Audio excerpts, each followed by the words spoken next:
नितिन गडकरी कहते हैं हम पैसे वाले बनेंगे, पर संपत्ति सत्ता इससे सब सुख हासिल नहीं होते।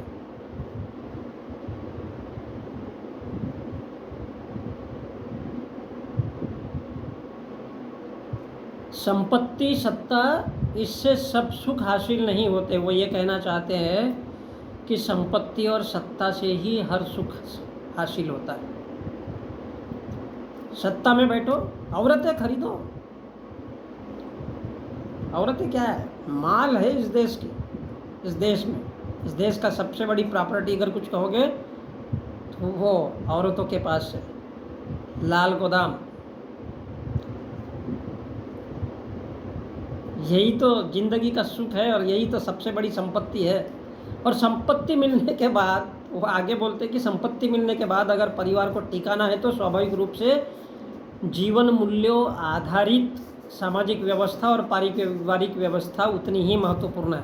अगर हमारे यहाँ बहुत धनवान बने और घर में भाई भाई का नहीं जमता, घर में झगड़े हो रहे, तो रात को पार्टियाँ हो रही है, पैसा तो बहुत आया पर घर साधन संपत्ति होने के बाद भी बर्बादी के कगार पर खड़ा है।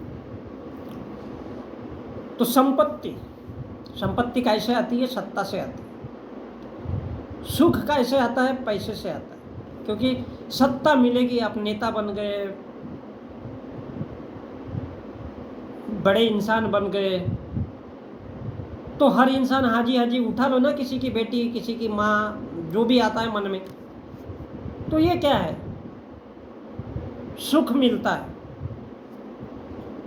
और उसके लिए राजनीति में जाना चाहिए, क्योंकि सत्ता से संपत्ति मिलती है और पैसा आता है। तो खरीद लो, शिक्षा खरीद लो, सत्ता खरीद लो, पार्टियाँ खरीद लो, औरतें खरीद लो, अय्याशी करो।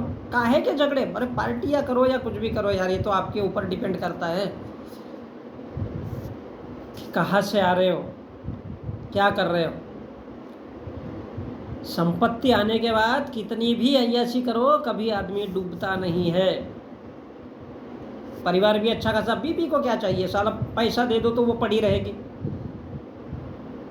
पैसा दे दो, पैसों के लिए तो औरतें शादी करती हैं। पैसा दे दो तो साला तुम्हारे साथ सोएगी, और नहीं तो चली किसी और के पास। अब जिसके पास पैसा है तो वो पैसे की वजह से बंधी रहती है। पैसा, सत्ता, ये वास्तविकता है। वो बोल रहे कि सुख हासिल नहीं होते। उनके कहने का मतलब है भैया, अगर जीवन में सच्चा सुख पाना है तो सत्ता में आओ, राजनीति में आओ, पैसा कमाओ, हर सुख मिलेगा। परिवार को कैसे टिकाना है तो तुम्हारे ऊपर है। अरे बीवी को सामने साला पैसा फेंक दो, पड़ी रहेगी बिस्तर पे। जब मन में आया तब जाने का, उसके बाद मन में नहीं आया तो छोड़ देने का, पड़ी रहेगी। वो खूंटे से बंधे रहने वाली चीज़ है, वो कुछ होती नहीं है। और परिवार को भी अगर टिका के चलना है, सबको मिला करके चलना है, तो फिर भैया पैसा रखो। पैसा रहेगा तो बीवी अपनी जगह रहेगी, भाई अपनी जगह रहेगी, उसको भी साले को पैसा दे दो। क्योंकि धनवान बनो, जायज बात है। पैसा दे दो तो काहे के झगड़े? चल साला तू ये रख, तू ये रख। पैसा जीवन का सबसे बड़ा सुख है। जितनी अय्याशी करनी है उतना पैसा कमाओ और अय्याशी करो, क्योंकि सत्ता से संपत्ति मिलती है। और समाज में झूठ बोलो तो सत्ता मिलती है, झूठ बोलने से सत्ता मिलती है। कोई उसको धर्म कहता है। इंसानों को आज़ादी से कोई लेना देना नहीं होता। कोई दुनिया का कोई भी इंसान आज़ाद कभी रहना ही नहीं चाहता, उसको गुलामी सबसे प्रिय होती है। बस उसको पैसा दे दो,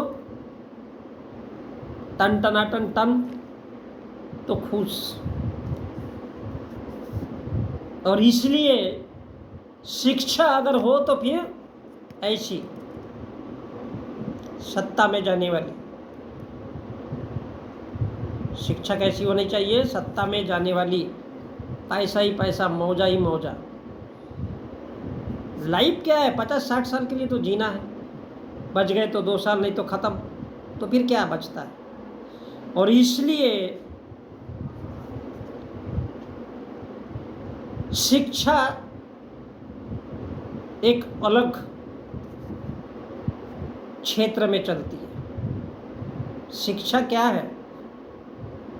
राजनीति क्या है? हमारे देश के राजनेता जो भी कोई हिंदू को मानते हो या मुसलमान को, मतलब इस्लाम वाले हो या हिंदू हो, तो वो वही सोचते हैं कि साला सत्ता केवल अय्याशी करने का मार्ग है। पैसा भी आता है, रौब भी मिलता है, राजपाट भी मिलता है, जिसको मारना है उसको मारो, जिसको मंदिर भेजना है उसको मंदिर भेजो, जिसको मस्जिद भेजना है चल साले मंदिर में जा, पत्थर की पूजा करते रहिए, ऐसी की तैसी, तेरी ऐसी की तैसी। कौन है रे तू? चल भोसड़ी के मंदिर जा, यम है हम।